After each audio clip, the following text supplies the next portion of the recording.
Olá pessoal, tudo bem? Então, retomamos agora a nossa atividade visando a prova que teremos que fazer na semana que vem, perfeito? Na verdade, alguns terão que realizar essa prova.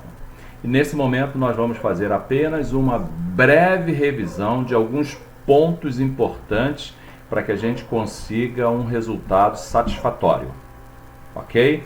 Então assim, ó, preste atenção em tudo que eu for falar daqui para diante e aprofundem um pouco mais, porque eu não vou me ater ao detalhamento de algumas questões, tá certo? Mas eu estou colocando para vocês aquilo que é necessário que vocês compreendam, perfeito? Então vamos lá?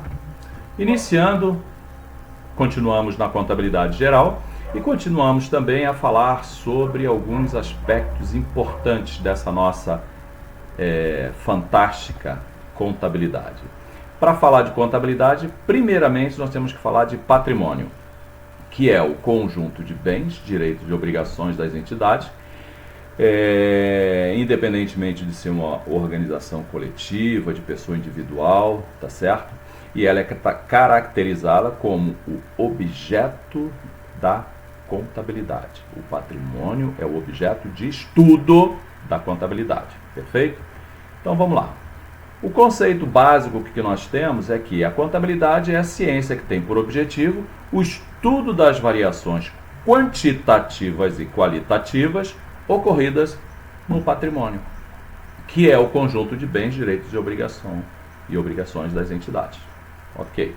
A contabilidade ela fornece o máximo de informações úteis às tomadas de decisões, tanto dentro quanto fora da empresa, estudando, registrando e controlando o patrimônio. Bem básico. Os fatos contábeis. Bom, os fatos contábeis eles se dividem em permutativo, modificativo, misto, né?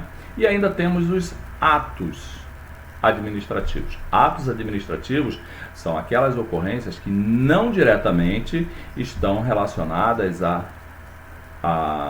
elaboração do balanço patrimonial ou da DRE ou de qualquer questão que envolvam os números finais de um patrimônio de uma empresa, perfeito?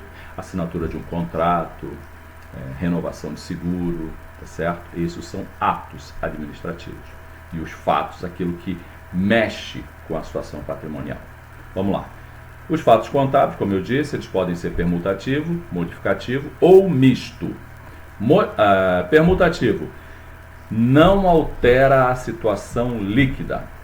Vamos falar sobre isso. Modificativo altera a situação líquida sem a permuta. E misto altera a situação líquida com a permuta. Claro? Perfeito. Vamos lá ver como é que essa coisa acontece. O permutativo são aqueles que permutam os elementos componentes do ativo ou do passivo sem modificar o valor do patrimônio líquido. E onde é que está o patrimônio líquido? Lá no recursos próprios. Ok? Recursos próprios. Patrimônio líquido. Vamos a um exemplo bem básico. Se uma empresa recebeu a importância de R$500 em dinheiro referente a uma duplicata, olha só, ela recebeu R$500 referente a uma duplicata. Esse é um fato permutativo aumentativo. Tá certo? Por quê? Desculpa. Deixa eu voltar lá. Uma empresa recebeu a importância de R$500 referente a uma duplicata. Tá? Essa duplicata era um direito, então estava lá classificada em direitos, tá certo? Quando ela recebe esses recursos, o que acontece? Essa duplicata, ela sai da questão do direito e vira um bem, tá certo? Aí vamos lá. A permuta, um fato permutativo aumentativo, é a compra de imóveis a prazo tá certo? Deixa o telefone tocar. Compra de imóveis a prazo no valor de R$ 700. O que isso representa? Representa que nós compramos um bem, tá certo? Ou seja, aumentamos o nosso ativo. E como nós compramos a prazo, o que aconteceu? Nós assumimos um compromisso, uma obrigação de pagar futuramente esses móveis. Esse dinheiro já saiu? Não. Ele sairá. E o que aconteceu no nosso patrimônio? Nós tivemos um aumento do nosso ativo. Concorda? Por quê? Porque entrou o total da compra desses móveis.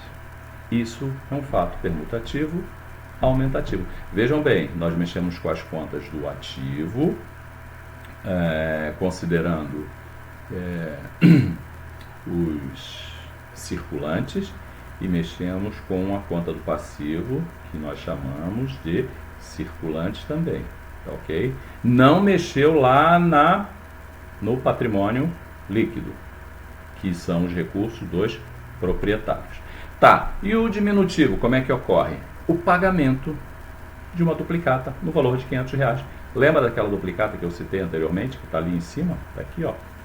Onde é que ela está? Está aqui. O pagamento dessa duplicata no valor de R$ 500. Por que ele é diminutivo? Porque quando a gente paga uma duplicata, tá certo? No valor de R$ 500, nós estamos retirando dinheiro. Desculpa, não é referente a essa duplicata aqui não, porque essa daqui é o recebimento, tá? Ó, esse aqui é um recebimento de uma duplicata. Aqui nós estamos falando do pagamento de uma duplicata. Então, esquece essa observação anterior. Pagamento da duplicata no valor de R$ 500. Bom, fato isolado. Se eu estou pagando uma duplicata, eu estou tirando dinheiro do meu caixa. Tá certo? Se eu estou tirando, eu estou diminuindo o meu ativo. Concordam? Simples, perfeito? Vamos adiante. Quando nós falamos sobre os fatos modificativos, nós estamos falando de alterações, tá certo? Para mais ou para menos do patrimônio líquido, tá certo?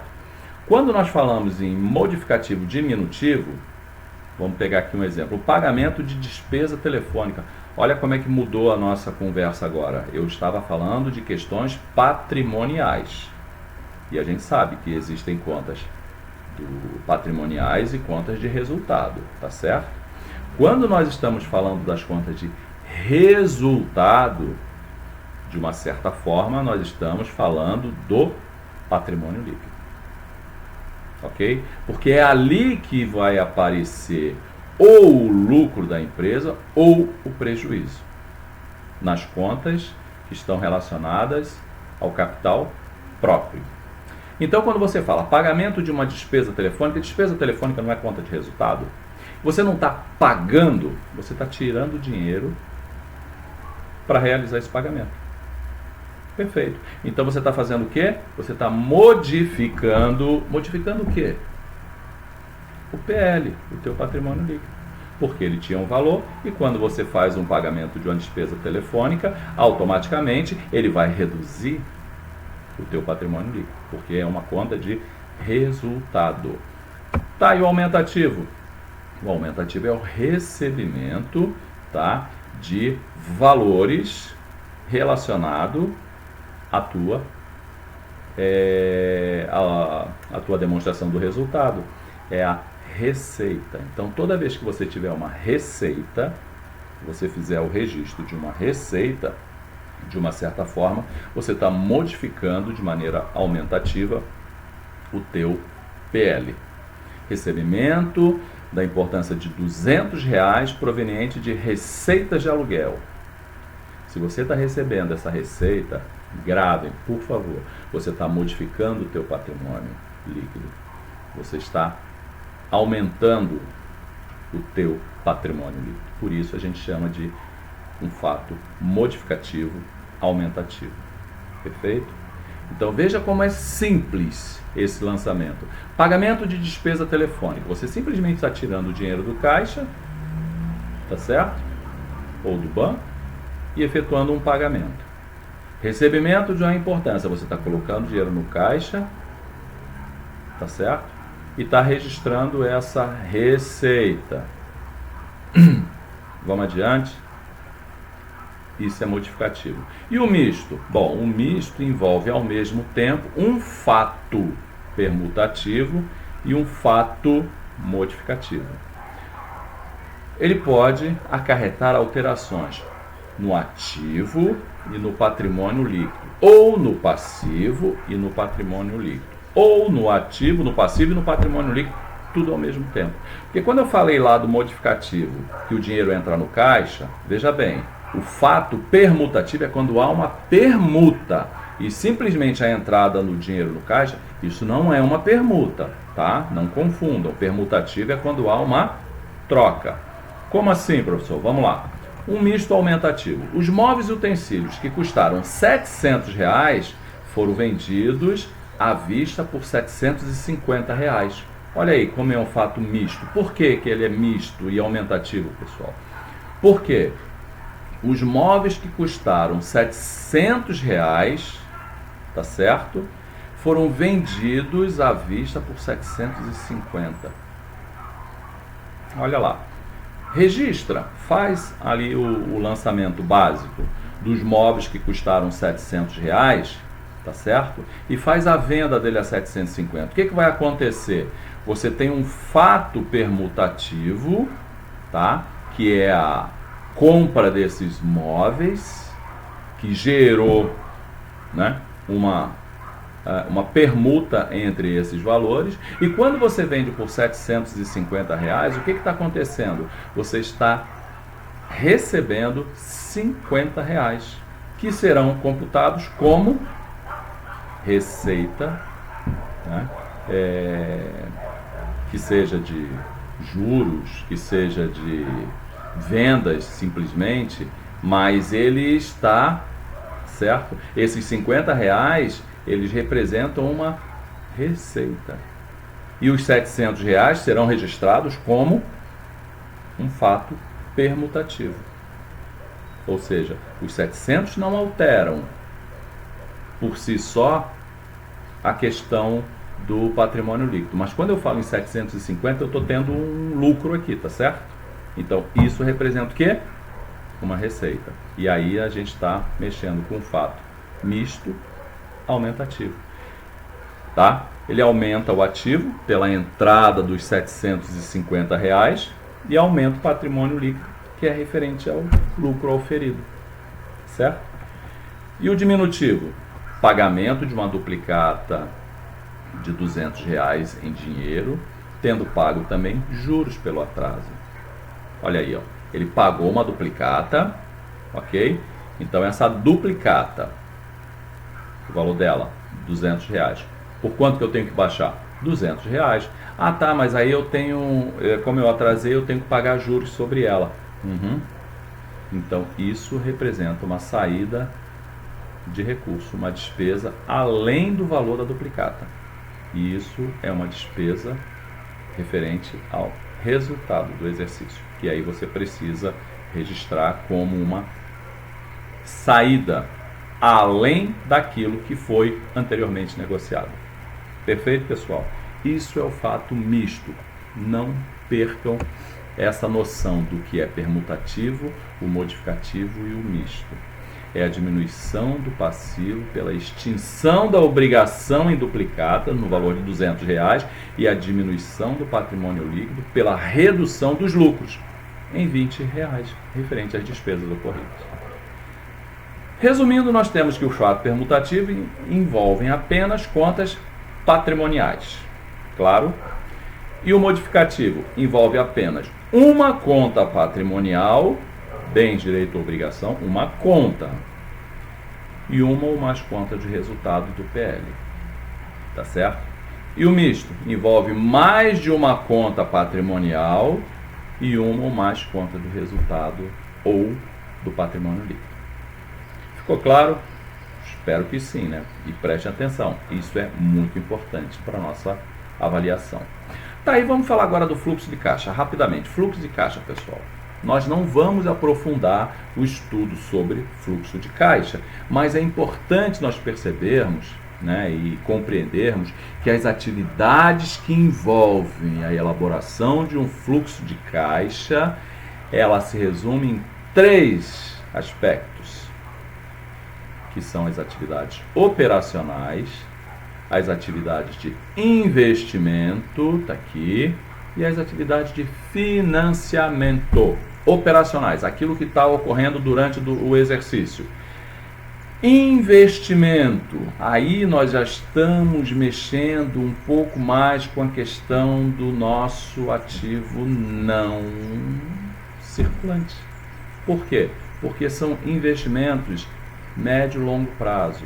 E aí nós estamos falando das aquisições do ativo imobilizado, de recebimento de dividendos, recebimento de vendas desse imobilizado, ok? E as atividades de financiamento. Aí nós estamos falando, né, do passivo não circulante. Tá? Por quê? São aquelas amortizações, integralização, do passivo não circulante, tá? E também do capital de terceiros, do patrimônio líquido. Como assim, professor? Claro, quando a gente faz integralização de capital, a gente não está fazendo um financiamento, porque lembrem-se que os recursos que estão aplicados em uma empresa são recursos dos proprietários, dos acionistas, daqueles que querem investir na empresa. Mas isso não quer dizer que esse dinheiro seja da empresa. É um dinheiro que está na empresa, mas pertence aos seus financiadores. Legal? Então veja bem, as atividades referentes ao fluxo de caixa, ela vai sempre se traduzir em atividades operacionais, atividades de investimento e atividade de financiamento. Gravem isso e vamos adiante. Contas de resultado são as contas que representam receitas e despesas, como já falei anteriormente. Tudo que envolve receita e despesa, nós classificamos como conta de resultado. Elas devem ser encerradas a cada período, transferindo o resultado para a apuração do resultado ou do exercício social. Para onde vai esse resultado? Vai lá para as contas dos proprietários, né? Capital próprio, ou seja, para o patrimônio líquido. E aí, é claro, ela vai sofrer uma série de... como é que eu posso dizer? Oh meu Deus, não são indicações, ela vai ser direcionada, né, para uma série de compromissos que a empresa tem com quem? Com os proprietários. Reservas, né, pagamento de dividendos e mais uma série de outras questões que aí é um aprofundamento que nós veremos isso posteriormente, tá certo? Então tá. As despesas, as despesas se caracterizam pelo consumo de bens, né, e pela utilização de serviços, com o objetivo de quê? De obter receita. Lembra que eu já falei isso em sala de aula, que a despesa ela existe em decorrência da receita. Gravou? Então veja bem, eu tenho a despesa porque eu tenho a receita. Na verdade, as despesas elas existem para que eu possa obter a minha receita de uma maneira mais efetiva. Tá certo? Vamos adiante. Princípios de contabilidade. Isso aqui é muito importante, tá, pessoal? Aliás, tudo que eu estou falando aqui é muito importante. Mas aqui existe a resolução, né, que trata e dispõe sobre os princípios contábeis, mas nós não vamos entrar na questão da legislação. Isso aqui é só para introduzir o tema, né?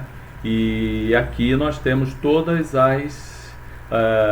os princípios. E é bom lembrar que essa resolução 1282/10, ela revogou o princípio da utilização monetária. Então, daquilo que nós tínhamos em torno de 7, passamos a ter 6. Então, passamos a ter entidade, continuidade, oportunidade, registro pelo valor original, competência e prudência. Veja bem, aqui nessa nossa esse nosso breve contato, eu relacionei o que representa cada um, mas eu não vou ler para não ficar uma coisa cansativa, porque essa leitura vocês podem fazer tranquilamente nesse material que eu estou enviando, tá? Então nós temos o princípio da entidade, que basicamente ele fala de que o patrimônio pessoal não pode, não deve se misturar com o patrimônio da pessoa jurídica, né? Temos também o da continuidade, que fala sobre o processo de continuidade da empresa, mas isso vocês vão poder ler tranquilamente e entender que nenhuma empresa é feita basicamente para quebrar. Então, a partir do momento que você cria uma empresa, ela tem uma proposta de continuidade, parte-se desse pressuposto, tá certo? Que ela não tem nenhuma intenção de entrar em processo de liquidação, beleza? Temos da oportunidade, né, que essa oportunidade é no sentido de ser oportuno, rápido, tempestivo, tá certo? E que representa também a fidedignidade, os fenômenos que se propõem a representar, tá certo? Pode ser essa representação fidedigna, né? Vamos ler ali. A realidade retratada precisa ter 3 atributos, entre elas ser completa, neutra e livre de erro. Oportuno, tá, pessoal? Vamos lá. Registro pelo valor original, que aí nós já falamos, né, que toda vez que nós tivermos um pagamento de juros ou desconto, isso tem que entrar na conta de juros ou desconto, porque o valor daquilo que nós adquirimos tem que ser registrado pelo valor real da nota, tá certo? E aí vocês leem a competência, né, que é o efeito das transações e outros eventos. Na verdade, o que você compra hoje precisa ser registrado hoje, com os valores de hoje, independentemente se esse pagamento ocorrer hoje ou amanhã, tá? A prudência, né, que é aquilo que nós precisamos ter na vida, né, sermos prudentes. Então, esse princípio ele trata dessa importância do cuidado com a contabilidade, né? E são esses. Independentemente, claro, dos princípios, nós temos umas características relacionadas também à nossa informação contábil que são muito importantes. As qualitativas, né, que apresenta informação fidedigna e relevante, no caso, uma relevante melhora na confiança do usuário e contribui para quê? Promoção da estabilidade econômica. Veja bem, pessoal, características qualitativas. Qualitativas são divididas em 2 grandes grupos, com suas subcategorias. Características fundamentais, que nós temos a relevância, nós temos a materialidade, nós temos a representação fidedigna. São características fundamentais. Tem que ser relevante, tem que ter materialidade e tem que ser completa, livre de erro. Ok? Tá aí daí. E temos as características de melhoria. E o que são as características de melhoria? Comparabilidade, claro. Uma vez feitas as características fundamentais, nós precisamos ter essa comparabilidade e para isso nós precisamos ter 2 itens pelo menos para fazer essa comparação. Precisamos ter a característica de verificabilidade, que é para checar, né, e avaliar todo esse processo do que foi efetivamente relacionado. Temos a tempestividade. Guardem isso, pessoal. Tempestividade quer dizer o quê? Ter informação disponível para os tomadores de decisão, né? E tempo de poder influenciá-los em suas decisões. Isso é tempestivo, isso é já, tá certo? Tempestividade, característica de melhoria também. E a compreensibilidade, que é classificar, caracterizar e apresentar a informação com clareza e concisão. Ok? Características, fechado, né? Estudem isso. Depreciação. A depreciação de bens do ativo imobilizado corresponde à diminuição do valor dos elementos ali classificáveis, resultante do desgaste pelo uso, ação da natureza ou obsolência normal. E aí nós vamos falar apenas de 2. O valor residual que representa aquilo que esse bem que está lá no imobilizado vai estar valendo ao final do processo de depreciação. Por exemplo, um carro que custa 100 mil reais, ele tem 10% de valor residual, ou seja, 10%, que representa 10 mil. Isso quer dizer que, ao final da depreciação, esse carro vai estar registrado pelo valor de 10 mil reais, ok? Se ao final da depreciação ele vai estar com o valor de 10 mil reais, naturalmente eu vou depreciar somente a diferença, os 90 mil, perfeito? Porque os 10 mil ficarão registrados no patrimônio da empresa, beleza? Então vamos lá, eu estou tentando ser um pouco rápido e aí às vezes eu tropeço em algumas questões, mas aí eu retomo para que você não fique com dúvida. E aí nós vamos falar sobre dois métodos básicos, que é o que nós precisamos neste momento, que é o método linear ou de cotas constantes, que é o método que contabiliza como despesa ou custo uma parcela constante do valor do bem. A empresa compra em janeiro um veículo com vida útil estimada em 5 anos pelo valor de 30 mil, sem valor residual estimado. Qual será o valor da depreciação? Pessoal, se o método é linear e eu tenho 30 mil do meu bem e tenho 5 anos, o que eu tenho que fazer? Básico, né? Eu diria que essa é a matemática mais simples da contabilidade.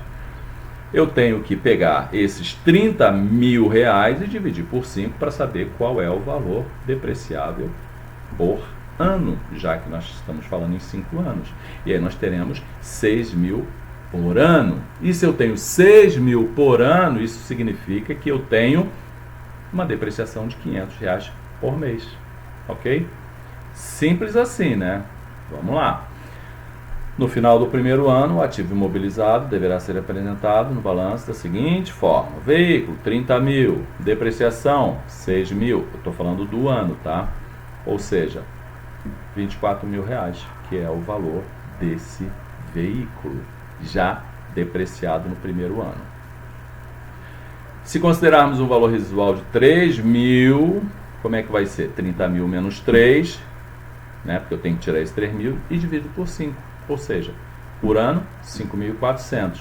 E aí eu tenho por mês, porque eu vou pegar esses 5.400 e dividir por 12 meses, né, pessoal? 450 reais por mês. Ok? Perfeito. Isso a gente fala de depreciação linear. Como é que seria? Despesa de depreciação, depreciação acumulada de 450 reais, ou de 500, se fosse o caso, se ela não tivesse, como no exemplo anterior, valor residual. Ok?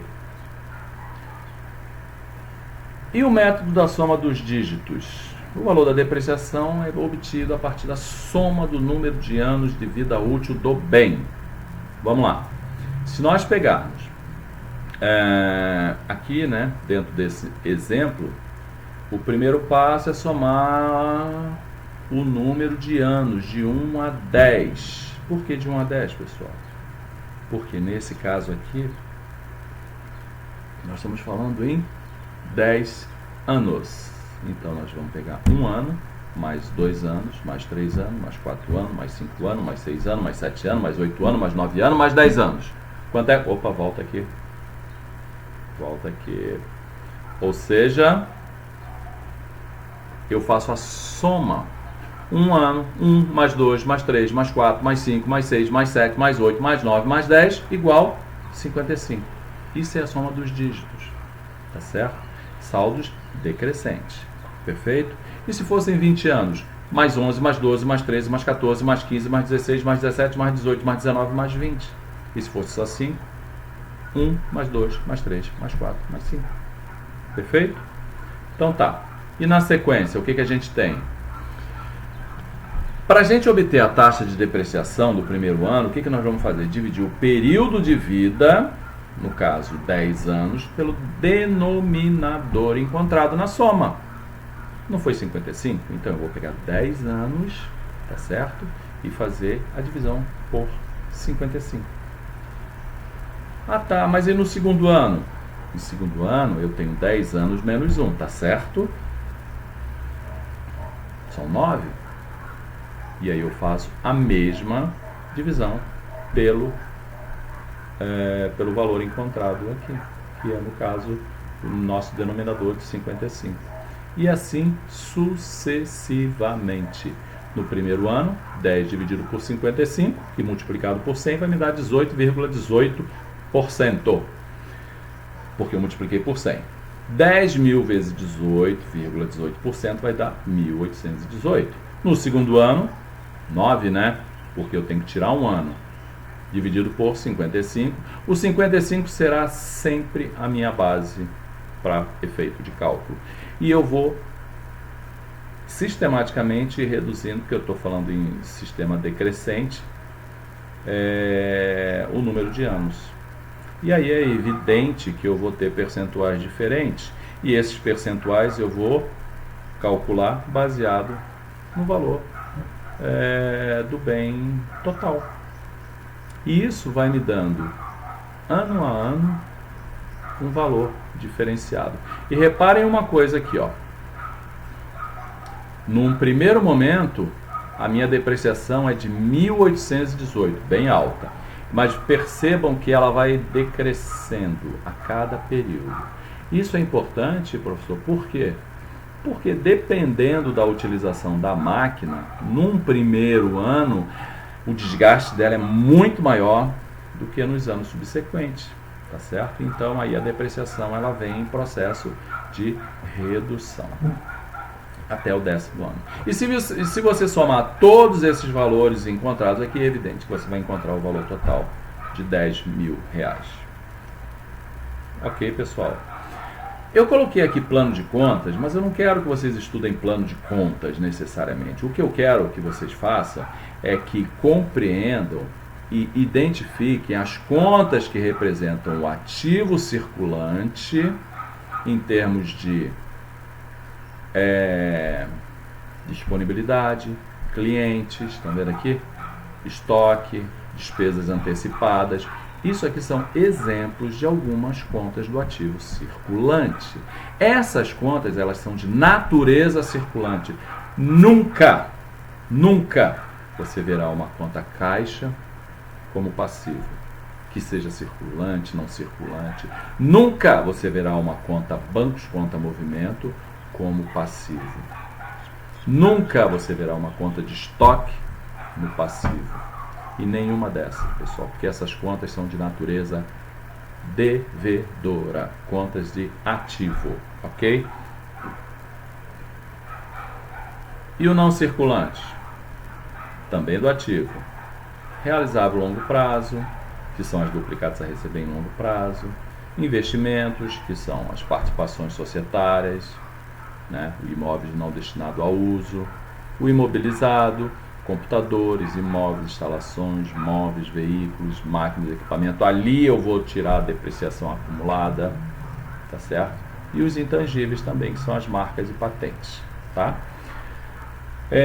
Todas essas contas, pessoal, do ativo circulante, do ativo não circulante, do passivo circulante, não circulante, todas elas são contas com reconhecimento no balanço patrimonial. Perfeito? Vamos lá. E o passivo circulante, pessoal? Fornecedores, tudo que eu tenho a pagar, porque são minhas obrigações. Obrigações que eu tenho a pagar e a recolher. A recolher para quem? Para a União, para a Prefeitura, para o governo federal, para o governo estadual. São compromissos que a empresa tem que recolher periodicamente em função do seu processo negocial, de um modo geral, na determinação do seu movimento periódico. É necessário que todos, né, paguemos impostos, paguemos taxas e outros derivados, né? E a empresa não é diferente. Então está aqui, ela tem que recolher esses valores e tem que pagar os compromissos que ela assumiu com terceiros, tá certo? Provisão para contribuição social, provisão para imposto de renda, tudo que está projetado para pagar. Mas tem o não circulante também, que são aqueles que são exigíveis em longo prazo, ou seja, não serão pagos no exercício seguinte, vão ser pagos só posterior ao exercício seguinte, tá certo? E o patrimônio líquido, que são aqueles recursos referentes ao capital próprio. É o capital social, a reserva legal, a reserva de reavaliação, reserva de lucro, tudo que envolve o dinheiro aplicado pelos proprietários, sócios, investidores e por aí vai, tá certo? Mais uma questão, a situação do aumento ou diminuição do ativo e passivo. O que eu quero dizer com isso, que eu quero que vocês prestem bastante atenção, tá? Isso é uma questão importante também. Toda vez que houver um lançamento no diário, uma movimentação dentro da empresa e que envolva conta de ativo e passivo, eu estou dizendo para vocês que a natureza das contas do ativo, essas aqui são as naturezas das contas do passivo e do patrimônio líquido. Toda vez que houver um lançamento, se a natureza do ativo é devedora, toda vez que eu tiver uma movimentação de caixa a débito, é porque nós temos um aumento do ativo. Concordam? Porque ela é devedora. Eu vou fazer um lançamento a débito, ele vai aumentar. E se eu fizer um lançamento a crédito desse ativo, o que vai acontecer? Ele vai reduzir. Ok, pessoal? Tá, vamos pegar a conta fornecedores. Qual é a natureza dela? Pega lá o razonete. Credora. Toda vez que eu fizer um lançamento a crédito de fornecedores, o que vai acontecer? Ele vai aumentar. Sim, porque se eu tinha 10, fiz um lançamento a crédito de 5, ele passou a ter 15, concordam? E toda vez que eu fizer um lançamento a débito da conta fornecedores, o que vai acontecer? Ele vai reduzir. Esse pensamento é para qualquer conta, de ativo, de passivo. Peguem a natureza da conta. É devedora? Quando tiver um lançamento a débito, ela vai aumentar. É credora? Quando tiver um lançamento a crédito, ela vai aumentar. É credora e quando tiver um lançamento a débito, ela vai diminuir e vice-versa. Perceberam? É só isso. Vocês precisam entender de que maneira que a gente estabelece esse razonete para saber se a conta é devedora ou é credora, para saber o que vai acontecer quando houver um lançamento nesse sentido. Tá bom? Utilizem um papel, o rascunho, que vai ficar muito fácil. Mais o que? Contabilização de juros, aluguéis e descontos. Juros. Pode ser uma receita, né? Receita de juros ou juros ativos para quem empresta o dinheiro. Ou pode ser uma despesa, despesa de juros ou juros passivos para quem toma emprestado o dinheiro. Quando pagamos juros, ocorre uma despesa financeira, tá certo? Quando recebemos, receita financeira. Então vamos lá. Quando pagamos juros, ocorre uma despesa financeira porque nós estamos remunerando o capital de terceiros. Claro, né? Nós estamos pagando para alguém. E quando recebemos, o que acontece? Uma remuneração do nosso capital. Capital próprio, que nós estamos recebendo esses juros. Tranquilo, né? Vamos adiante. Pagamento de uma duplicata em dinheiro ao André no valor de R$1.000 com juros de 2% pelo atraso. Eu estou pagando. O que eu envolvi aqui? A conta duplicatas a pagar, porque eu estou pagando uma duplicata. Juros passivos, porque eu estou pagando juros. E a conta caixa, porque está saindo dinheiro do meu caixa. Como é que eu lanço isso, pessoal? Assim, ó. Estou pagando duplicatas a pagar. Por quê, pessoal? Por que eu estou botando ela a débito? Porque ela é uma conta de natureza credora. Quando eu coloco ela a débito, eu estou reduzindo a minha obrigação. No valor de quanto? De R$1.000. Ah tá, mas eu estou pagando juros. E aí, A gente sabe que as contas de resultados, as despesas são classificadas como contas de débito, devedoras, e as receitas, créditos, credoras, diferente das contas patrimoniais. Não esqueçam nunca isso. Aqui nós temos uma conta patrimonial, duplicatas a pagar, outra conta patrimonial, caixa, e uma conta de resultado, juros passivos. Juros passivos, devedora, porque é uma conta de resultado. Caixa é uma conta de natureza devedora. Quando eu coloco a crédito é porque eu estou reduzindo o meu caixa. Perfeito? Assim eu faço o lançamento. Tá? Tá, e se eu falar em termos de recebimento de uma duplicata com 5% de juros? Agora eu estou recebendo. Quais são as contas? Duplicatas a receber, tá? Juros ativos, porque eu estou recebendo, e o caixa, porque está entrando dinheiro no meu caixa. Opa, peraí, está entrando dinheiro no meu caixa? Então eu estou aumentando meu caixa, porque ela é uma conta de natureza devedora, então ela ficou com um saldo maior, porque entrou quanto? 1.050. E a duplicatas a receber? O valor dela não era R$1.000? Eu tenho que creditar R$1.000. Por quê? Porque a natureza da conta duplicatas a receber também é devedora. Como eu estou eliminando essa conta, eu acredito. O que vai acontecer se eu tinha 1.000 devedor? Acredito 1.000, qual é o saldo dela? 0. E aí, é claro, se eu recebi juros, aí é uma conta de resultado, eu vou creditar juros ativos. Legal? Pessoal, esse mesmo tipo de raciocínio vale para aluguéis e todos os demais. Quando pagamos aluguel, ocorre uma despesa. E a conta, claro, nós vamos utilizar aluguéis passíveis. Quando recebemos, ocorre uma receita, aluguéis ativos, tá? E desconto. Existem dois tipos de desconto também, né? Os descontos obtidos e os descontos concedidos. Se eu estou, né, obtendo descontos, é porque eu pago uma duplicata, a Casa Bahia, no valor de 5.000, mas a Casa de Bahia me dá um desconto de 10%. Se ela me dá um desconto de 10%, o que aconteceu?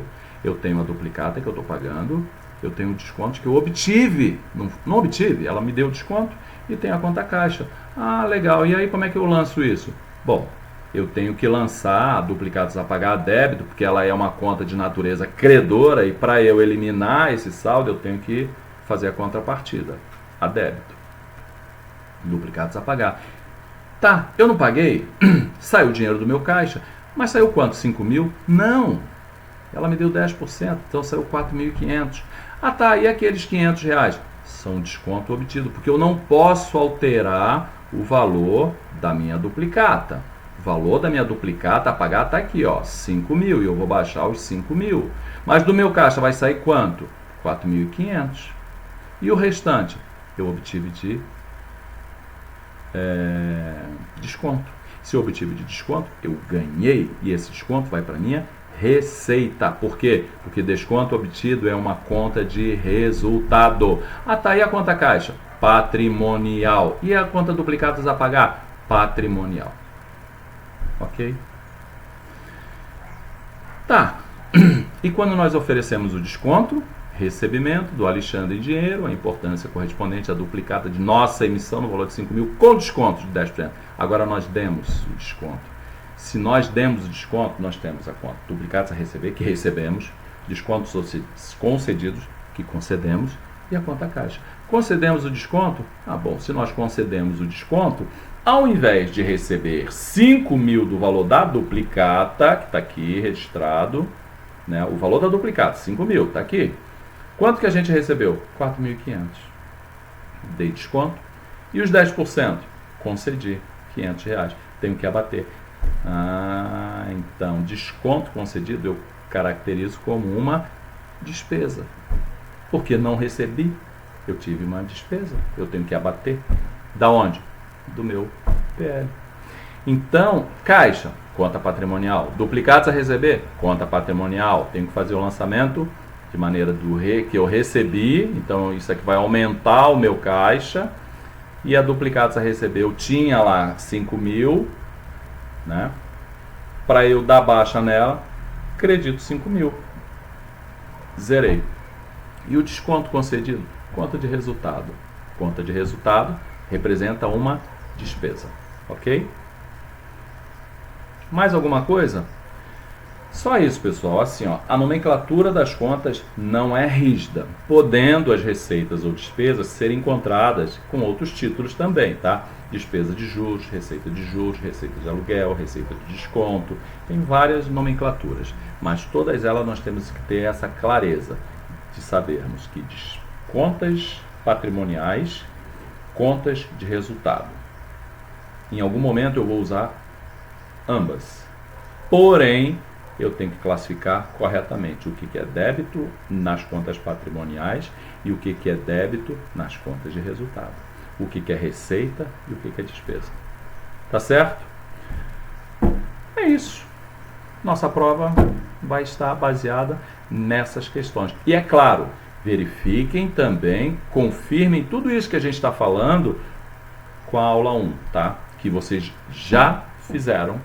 E tem lá algumas dicas muito importantes. Se vocês fizerem uma boa leitura, um estudo naquela correção da aula 1 e uma boa leitura e análise com tudo isso que a gente falou nessa revisão, eu não tenho dúvidas que vocês vão se sair muito bem em qualquer prova que abordem esses temas.